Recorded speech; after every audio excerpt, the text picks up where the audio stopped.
तर आणखी एक दिवस जिथं आम्ही उठून अभ्यास करण्यासाठी सज्ज झालो आहोत. नमस्कार, मी सॅगीज ब्लॉगचा ओनर सॅगी. तर रोजच्या प्रमाणे आज सकाळी लवकर उठून आम्ही नाश्ता करायला कॅन्टीनमध्ये आलो. त्याच्यानंतर अभ्यास वगैरे करायचा म्हणून आता तयारी चालू करायची म्हटलं, कारण सेमिस्टरचे एक्झाम चालू झालेले आहेत.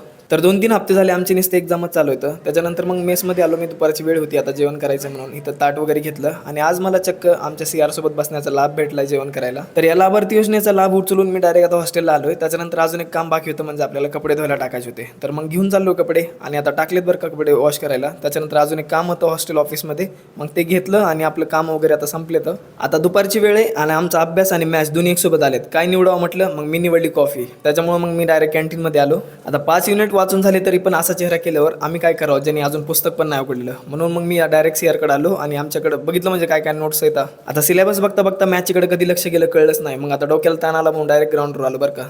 मग आता शारीरिक ताण झाल्यानंतर, कारण थोडा शरीराला पण व्यायाम गरजेचा आहे, त्याच्यानंतर आता मानसिक ताण देण्यासाठी मी मग वापस रूममध्ये आलो आणि अभ्यास चालू केला. तर मग भेटू उद्या.